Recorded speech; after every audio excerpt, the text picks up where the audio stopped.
오늘 저에게 주시는 하나님의 말씀은 시편 17편 8절에서 9절의 말씀입니다. 구약성서 시편 17편 8절에서 9절의 말씀을 봉독하도록 하겠습니다. 나를 눈동자같이 지키시고 주의 날개 그늘 아래에 감추사 내 앞에서 나를 압제하는 악인들과 나의 목숨을 노리는 원수들에게서 벗어나게 하소서. 아멘. 온라인 영상을 통하여서 또 유튜브를 통하여 예배드린 여러분에게도 주의 한없는 도우심이 넘쳐나게 될 줄 믿습니다. 저는 이 시간 여러분과 함께 너를 지키시리니 하는 제목으로 은혜를 나누고자 합니다. 오늘 본문에 보면 내가 너를 눈동자와 같이 보호하고 지켜준다 그랬습니다. 이 눈동자라는 것은 사람의 몸의 백체 중에서 가장 소중한 것이 이 눈동자의 눈입니다. 그러므로 백문이 불여일견이란 말이 있습니다. 아무리 100번 들어도 한 번 보는 것이 더 낫다고 하는 말인 것입니다. 그만큼 눈은 소중하고 귀한 것입니다. 그런데 이 눈도 눈동자를 말을 하고 있습니다. 이 눈이 민첩합니다. 그래서 눈 깜짝할 사이 이런 거는 뭐냐, 그만큼의 눈은 감고 뜨는 것도 빠릅니다. 그래서 이 눈은 이 안에 동자가 있는데 사람이 병원에 가면은 건강을 체크할 때 항상 눈동자를 까집어 봅니다. 그래서 눈을 보고 건강하다 안 하다 하는 걸 다 알 수 있습니다. 사람이 생명이 끝나도 심장이 멎어지면은 눈부터 까집어 보고 동공의 눈동자 안에 그 동공이 흐려져 있으면은 그건 죽었다고 말하고 그것이 아직도 풀어지지 않았으면은 살아있다고 말할 정도로 이 눈은 그만큼 중요한 것입니다. 그런데 그 눈에 동자가 있어야 사물을 전부 다 보고 모두가 하듯이, 그런데 이 눈은 몇 겹으로 보호가 되어 있으면서 우리가 지금도 생활하는 데 쓰임받고 있는 것입니다. 그처럼 하나님께서는 뭐냐, 너를 이 눈동자같이 보호하고 지켜준다는 것은 하나님은 뭐냐, 보호해주는 그 능력이 항상 있다는 것입니다. 하나님의 본능적인 것은 뭐냐, 우리 인간을 보호하고 지켜주시는 것이 하나님의 본능인 것입니다. 그러므로 여러분, 나는 어떻게 지켜주느냐, 첫 번째로 주의 말씀을 지키면 지켜주신다는 것입니다. 그러므로 우리는 말씀을 떠나면 안 됩니다. 주의 말씀을 끝까지 부여잡고 사는 사람에 인해서 지켜준다는 것입니다.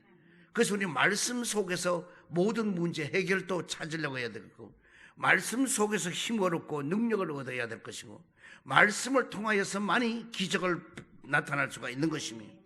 그러므로 항상 우리는 말씀을 찾았어요. 그래서 요한계시록 3장 1절에서 10절에 보면은 우리가 그 말씀을 읽으면은 어떻게 너희가 받았으며 어떻게 너가 그 말씀을 들었는지 생각해 보라는 겁니다. 그러므로 이와 같이 우리 말씀, 그래서 출애굽기 15장 26절에도 너희가 내 규례와 내 법도와 내 율례를 지키면은 나는 너를 치료해 주는 하나님이라. 바로 말씀과 규례와 법도를 지키는 말씀을 따르면은 하나님은 치료해 준다는 것은 영적인 치료, 육체적인 치료, 마음의 치료, 모든 것이 될 수 있도록 하여 주신다는 것입니다. 그러므로 우리는 주님의 말씀을 지키면은 어떻게 되느냐, 모든 문이 열려지게 만든다는 것입니다. 요한계시록 3장 8절에 보면은 볼지어다 내가 내 앞에 열린 문을 두었으되 능히 닫을 사람이 없으리라. 내가 내 행위를 아노니 내가 작은 능력을 가지고도 내 말을 지키며 내 이름을 배반하지 아니하였도다 그랬습니다. 오늘 예수님의 말씀을 지키면은, 또 예수님을 배반하지를 아니한다면은 열린 문을 우리에게 둔다는 것입니다. 그래서 우리가 아무리 막혀져 있고 힘들고 어렵고 되는 것이 하나도 없고 고통과 괴로움이 있다 할지라도, 그러나 우리가 말씀을 지키면은 문이 열려지도록 만들어준, 다시 말하면 천국의 열쇠를 우리 주님은 가지고 계십니다.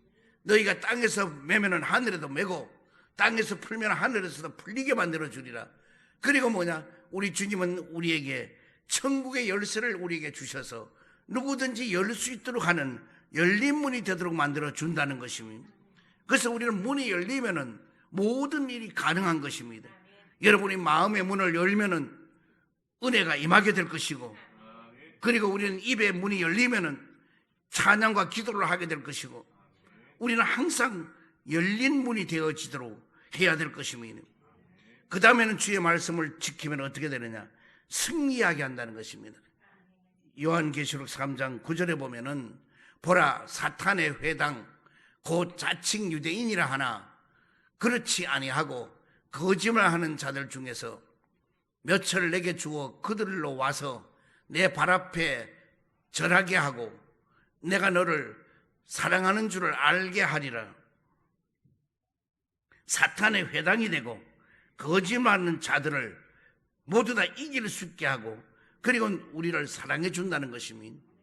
이처럼 우리는 어느 곳에 가든 간에 말씀은 뭐냐? 사탄 마귀를 한 길로 왔다 7길로 도망가게 만들 수 있고, 우리는 말씀은 뭐냐? 거짓을 우리는 몰아치고 진실되고 진리와 공의롭게 할 수 있는 것입니다. 지금의 정치나 모든 경제 속에서도, 그리고 우리는 또 교회 안에서도 보면은 거짓말이 너무나 난무합니다. 진실이 오갈 데 없을 정도로 되어버리고 맙니다. 그리고 또 자기들은 거짓말 한 줄 모릅니다. 항상 자기 생각은 옳고 자기 말이면 다고 그렇게 모두 다 생각합니다. 그러나 우리는 이제는 바르게 판단하여 오직 여러분은 사탄 마귀를 무찌르고 승리하는 여러분 되기를 주의로 축원드립니다. 또한 말씀은 요한계시록 3장 10절에 보면은 내가 나의 인내의 말씀을 지켰은즉 내가 또한 너를 지켜 시험의 때를 면하게 하리니 이는 장차 온 세상에서 임하여 땅에 거하는 자들을 시험할 때라고 그랬습니다. 오늘 말씀은 시험의 때를 면하게 만들어 준다는 것입니다. 다시 말하면 환란이 오고 역경이 오고 또 이렇게 코로나 바이러스 19로 모두 고통과 몸살을 앓고 이래도 뭐냐? 끝까지 인내하고 말씀을 지키면은 참지 못하면 되는 게 하나도 없어요. 모든 일은 참고 나면은 좋은 일이 오게 될 것이며, 그래서 인내의 말씀을 지키면은 내가 또한 너를 지켜주리라. 그래서 우리가 참 말씀으로 인내하고 참고 끝까지 있으면은 누가 주님이 여러분 나를 지켜주시게 될 줄 믿습니다. 그래서 뭐냐? 모든 시험을 때를 면하게 만들어준다는 것입니다.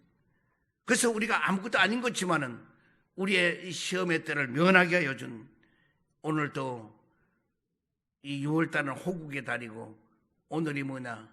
현충일이라고 말합니다. 우리의 선진들의 나라와 민족을 위해서 목숨을 초계와 같이 내던지고 이와 같이 했기 때문에 저희들이 이렇게 지금도 이와 같이 행복하게 살고 있는 것입니다. 이 나라의 침략을 얼마나 많이 받았습니까? 6.25 사변의 동족 상장내 피비린내 난 일들이라든지 또 일제 36년 동안에 그 압박과 서러움이 말로 다 할 수 없었습니다. 이런 말할 수 없는 환란과 살생과 많은 죽음들이 왔지만은 그러나 끝까지 인내하고 말씀을 부여잡았기 때문에 저와 여러분은 오늘 이와 같이 이 자리에 있는 것입니다. 어떤 면에는 대한민국은 기독교의 정신이 이때까지 잘 지내왔기 때문에 살았다가도 과언이 아니에요. 왜 그러냐? 일제 36년에 우리는 말도 빼앗기고 언어 글이 없었습니다. 글도 다 빼앗겼습니다. 그래서 모두 다 이제는 글과 언어가 없어졌는데 이 교회만은 끝까지 찬송가와 성경을 가지고 계속적으로 뭐냐? 우리는 찬양하고 기도하고 성경 말씀을 읽었습니다. 그러므로 인하여 곳곳마다 교회는 뭐냐? 일제시대 때도 침범하지를 못했어요. 그만큼의 교회는 뭐냐? 신성시했어요. 오늘날 와서 교회가 신성이 무너져버리고 막 이래 되는 거지. 감히 여러분 예배당에 함부로 그들이 겁이나 오지도 못하고 이랬어요. 그뿐 아니라 우리 선교사들이 와서 병원을 짓고 학교를 짓고 이래서 많은 사람들에게 글을 가르치고 이래서 이 나라에 큰 발전을 가져오게 기여한 것이 뭐냐? 기독교인이 하는 것이 너무너무나 크다는 것을 이 사회에 다시 한번 알려주어야 될 거예요. 그러나 열심히 일하고 이 공로가 있는 사람들 입 다물고 가만히 있고 엉뚱한 것들이 꼴뚜기 날뛰듯이 날뛰며 저들이 최고인 그러는데 절대로 우리는 그것을 묵과해서는 안 될 것입니다. 그러므로 바로 우리는 말씀이 시험의 때에도 면하게 하여 주신다는 것입니다. 두 번째로 너를 지키라 한 것은 뭐냐? 죽을 각오를 하면은 지켜주신다는 것입니다. 다니엘서 6장 10절에 보면은 다니엘이 국무총리가 되었습니다. 그런데도 그 왕이 이 의인을 찍는데 그 의인을 찍는 걸 어떻게 할 정도야 하면은 누구든지 이 신상 앞에와 신에게 전부 다 절을 하고 딴 데는 절을 하지 말아야 된다는 것을 영을 내렸습니다. 그래서 그런 사람은 사자굴 속에 던진다고 하는 명령입니다. 이 소리를 다니엘은 들었습니다. 듣고도 집에 와서 예루살렘을 향하여 창문을 열고 하루 3번씩 무릎을 꿇고 그는 기도했습니다. 이 사실을 다른 사람이 왕에게 알려줬어요. 그러니 이 왕도 어쩔 수가 없어요. 왕이 말을 하고 했던 그 의인이 조서에 도장까지 찍어서 내린 일이니까 그냥 넘어갈 수가 없습니다. 그런데 이 왕은 다니엘을 너무 사랑합니다. 그러나 어쩔 수 없이 불러서 그를 사자굴 속에 던졌어요. 던지고는 문을 닫고 거기 왕의 도장과 그 다음에는 거기 있는 귀족들의 전부 다 도장 합쳐서 찍어서 문을 닫고 봉했어요. 그리고 이 왕은 집에 가서 금식을 했어요. 왜? 다니엘 때문에. 그리고 잠도 한숨도 못 자고 밤을 새워가면서 기도했어요. 그리고 새벽이 되자마자 다니엘의 하나님이 있는 다니엘의 하나님이 어디냐, 다니엘아 살았느냐 죽었느냐 하고 사자굴에 찾아가는. 그랬더니 다니엘이 왕이여 만세수를 하옵소서, 왕이여 제가 살았다고. 가서 봐서 다니엘을 꺼내보니 어디 상한 곳이 하나도 없어요. 사자의 발톱이 봉해져 있고 사자 입을 하나님이 봉해서요 하나도 다친 곳이 없어요. 그리 너무나 놀라서 왕이 정말로 너의 하나님은 살아있구나 그러면서 이제 그 참소인 사람들을 데려다가 너들이 이렇게 참소할 수 있느냐, 살아계신 하나님이 계시는데 하고 그들을 사자굴 속에 던지니까 땅에 떨어지기도 전에 다 하여튼 콩 뽑듯이 잡아서 다 먹었습니다. 그리고 말합니다. 자, 이제 너희들은 다니엘의 하나님을 믿어라. 만약에 믿지 않으면 너희들을 나무 쪼개듯이 몸을 쪼갤 것이고 너의 집을 거름더미로 만들 것이다 하고 하나님을 찬양했던 것입니다. 다니엘서 또 3장 28절에 보면은 불합평지에 금신상을 만들어 놓고 사드락과 메삭과 아벳느고에게 전부 다 이제 절을 하게 만듭니다. 그런데 다른 사람은 다 그 금신상 앞에 엄청나게 웅장하게 만들어져 다 절을 합니다. 그러는데 이 세 청년은 절을 하지 않았어요. 이걸 옆에서 보고 왕에게, 느부갓네살 왕에게 가서 고자질을 한 거예요. 그래서 이 세 청년이 불려갔어요. 자, 다시 내가 기회를 주겠다. 그러니까 나팔과 피리와 그 다음에는 수금과 그 다음에는 생환금과 사면금과 이런 양금으로 전부 다 불 때에 그 절을 하라. 이 세 청년은 말합니다. 왕이여, 우리는 절을 할 수 없나이다. 그러면 너희들은 풀무불에 집어 던져서 다 죽게 돼. 그러니까 우리를 풀무불에 집어 여면은 분명히 하나님이 우리를 살려주십니다. 그러나 만약에 우리를 살려주지 않는다고 할지라도 우리는 절대로 당신과 당신 금신상 앞에 절을 하지 않겠나이다. 분명하게 대답을 했습니다.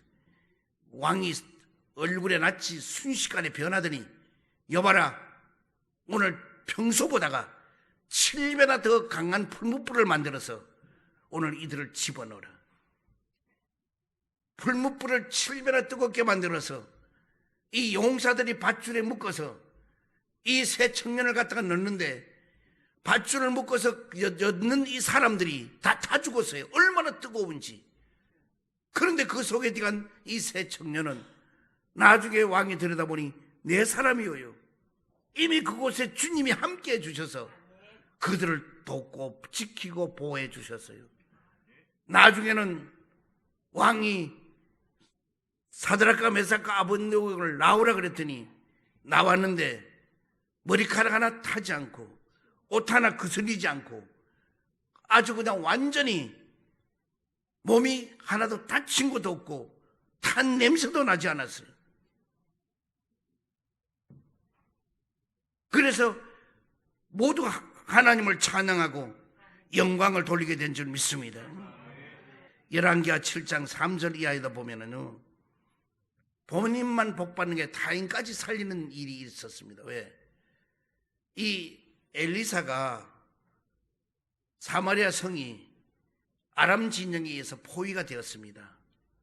그 안에 먹을 것이 없으니까 비둘기 똥을 볶아서 먹고 나귀 턱뼈 따기를 삶아 먹고 이제는 더 이상 먹을 것 없으니 오늘은 너의 아이 삶아 먹고 내일은 내 아이 삶아 먹자.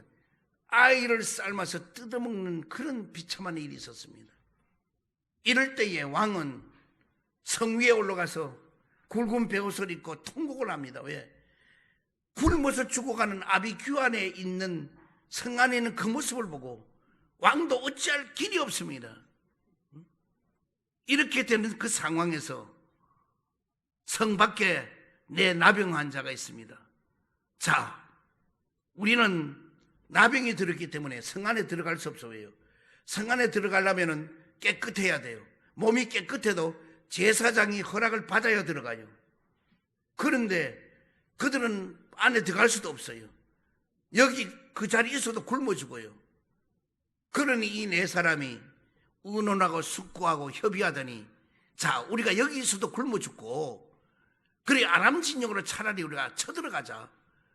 가서 그들이 우리를 죽이면 여기서 죽으나 거기서 죽으나 마찬가지니까 죽는 거고 살려두면 사는 거 아니냐 하고 이 네 사람이 팔짱을 끼고 아람 진영을 향하여 걸어갑니다. 그런데 놀랍게도 하나님은 아람 진영 군대들에게 이 청각작용을 일으켜서 이 네 사람이 걷는 발걸음이 병거 소리, 말소리, 군대 소리, 창금이 부딪히는 소리 이런 걸로 다 들리게 만든 거예요. 이래서 전부 다 그 나라 왕이 자 퇴각해라. 이스라엘 연합군이 쳐들어온다. 그 말은 뭐냐? 사마리아 성이 포위되어 있는데 어떻게 연합군이 조직이 됩니까? 그러나 이 아람 진영에 있는 이들은 뭐냐? 헷 사람의 왕과 애굽의 왕과 합쳐서 연합군이 쳐들어오는 걸로 이들은 그렇게 느낀 거예요. 왜? 네 사람이 가는 발걸음을 그렇게 그들은 환각자를 들은 거예요. 그래서 말이고 뭐고 다 두고 도망갔습니다. 이 네 나병 환자가 도착하니까 먹을 거, 마실 거, 음금보와 신할산 외투 모두가 다 가질 수 있었던 거예요. 이러다 그들이 하는 말이야. 우리가 여기서 이렇게 하는 것이 선하지 않다. 지금 사마리아 성 안에는 죽어서 기아에 허덕이고 죽어가는데 이 좋은 소식을 전해야 되겠다. 그래서 성 안에 그 소식을 전하니 그렇게 굳게 닫혔던 문이 열려지게 되고, 엘리사가 예언한 걸 어떻게 그런 일이 하늘에 창을 낸들 그게 가능하냐고 부정적으로 말했던 장관은 많은 사람에게 짓밟혀서 비참하게 죽었습니다. 그리고 나머지 그들은 뭐냐, 이 아람 진영으로 와서 마음껏 먹고 마실 수 있었던 것입니다. 오늘 여러분, 우리는 이 말씀은 타인까지도 살릴 수가 있는 것입니다.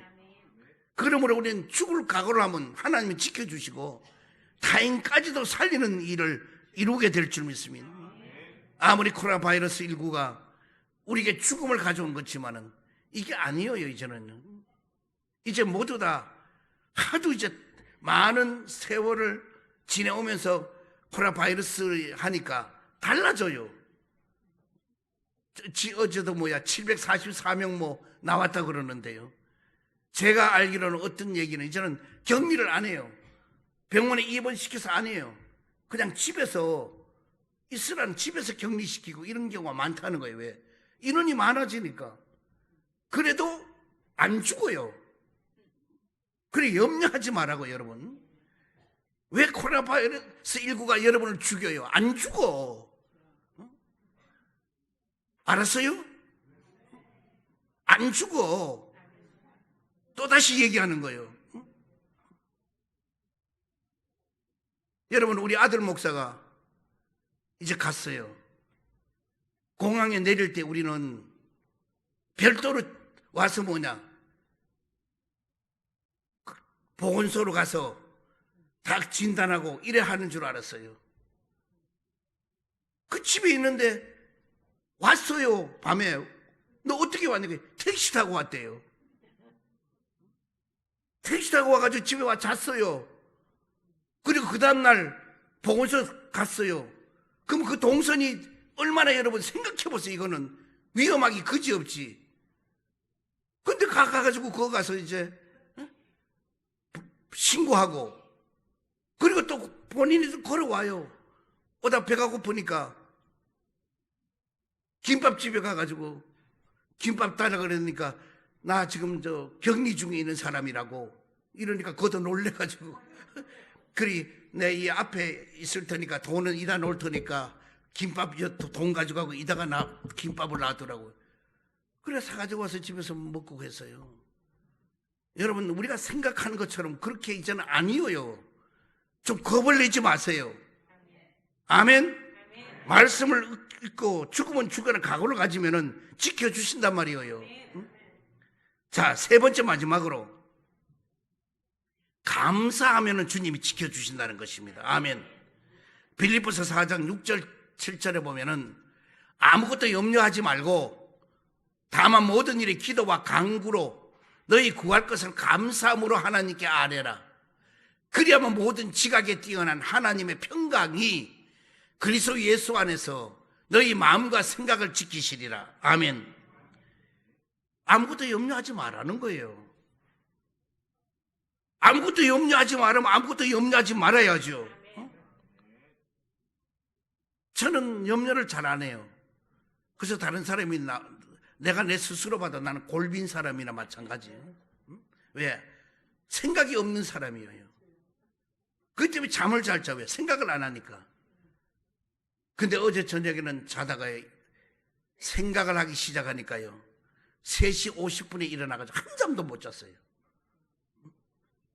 생각을 하게 되면은 오늘 잠잘 때 뭘 생각을 할 게 필요한 게 있어요. 다 주님께 맡기고 아무것도 염려하지 말기를 바랍니다. 그러면은 염려하지 않으면은 주님이 책임져 주시고 지켜주는데, 자는데도 지켜주는데 뭐가 그 걱정이에요? 그러면은 염려하지 않는 감사함은 어떤 것인가? 고린도후서 9장 6절에서 보면은 축복을 받아 누리게 되는 거예요. 이것이 곧 적게 심는 자는 적게 거두고 많이 심는 자는 많이 거둔다 하는 말이로다. 각각 그 마음에 정한 대로 할 것이요 인색함으로나 억지로 하지 말지니 하나님은 즐겨내는 자를 사랑하시느니라. 하나님이 능히 모든 일을 너희에게 넘치게 하시나니 이는 너희로 모든 일에 항상 모든 것이 넉넉하여 모든 착한 일을 넘치게 하게 하려 하심이라. 기록된 바 그가 흩어 가난한 자들에게 주었으니 그의 의가 영원토록 있느니라 함과 같으니라. 심는 자에게는 씨와 먹을 양식을 주느니가 너희 심은 것을 주사 풍성하게 하시고 너희의 의의 열매를 더하게 하시리니 너희가 모든 일에 넉넉하여 너그럽게 연보를 하면 그들이 우리로 말미암아 하나님께 감사하게 하는 것이라. 이 봉사의 직무가 성도들의 부족한 것을 보충할 뿐만 아니라 사람들이 하나님께 드리는 많은 감사로 말미암아 넘쳤느니라. 이렇게 말합니다. 감사하는 사람은 바로 축복을 받는데 어떤 축복을 받느냐? 풍성한 축복을 받아요. 부유한 축복을 받아요. 그리고 넉넉한 축복을 받아요. 그리고 은혜를 넘치게 받아요. 그러면 우리가 물질독으로 하나님 앞에 드리는 것도 인색함으로 억지로 아니에요. 많이 심는 자는 많이 거두고 적게 심는 적게 그래. 다시 한번 마음의 너그러움과 넉넉함으로 주님 앞에 드리는 사람은 그렇게 넉넉함으로 받을 수 있어요. 그러나 인색함으로 억지로 드리면은요, 그거는 안 드린 것보다는 좀 낫겠지만은 그거는 큰 별 유익이 안 되는 거예요. 또한 감사하는 사람은 마음을 지켜준다는 겁니다. 빌립보 4장 7절에 모든 지각에 뛰어난 하나님의 평강이 그리스도 예수 안에서 너희 마음과 생각을 지키시라고 그랬습니다. 그러므로 오늘 여러분 우리 마음을 지켜주시는 것입니다. 마지막으로 데살로니가전서 5장 18절에 보면은 범사에 감사라. 이것은 그리스도 예수 안에서 너희를 향하신 하나님의 뜻이니라. 다시 말하면 감사하는 사람은 바로 그것이 하나님의 뜻이에요. 그러므로 우리는 감사하면 하나님의 뜻을 이루는 거예요. 그래서 이제부터 우리는 어떤 환경, 어떤 처지, 어떤 형편도 그저 감사하잔 말이에요. 여러분, 나 그래요. 저쪽에 광주의 중대동에 그 큰 교회에 있을 때는 별로 몰라서 뭐 성전이 넓고 기관도 실도 넓고 뭐 전부 다 하니까. 그러다 이제 이쪽에 오니까 좀 속상한 것도 있고 이렇겠죠. 그러나 거기는 거기대로 감사하고 여기는 여기대로 감사하잔 말이에요. 여기 와서 기관실 없다고 속상해하지 말고 여기서 감사하면 할 일이 얼마나 많은지 몰라요. 왜?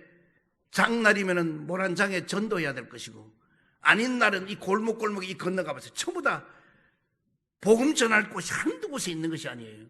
우리가 여기 와서 머뭇거리고 어떤 기관실에 앉아가지고 뭐 노닥거리고 뭐 세상 말하고 이런 게 아니에요. 친교하는 게 아니에요. 우리는 하나님의 말씀을 부여잡고 우리 준 사명을 감당해야 될 것입니다. 그러므로 우리는 감사하잔 말이에요. 힘들어도 어려워도 자리에 앉을 곳이 없어도 감사하다 보면은 주님께서 길도 열어주시고 좋은 일로 이루어 주시게 될 줄 믿습니다. 그래서 더 열심을 다하는 여러분 되길 주의로 축원드립니다.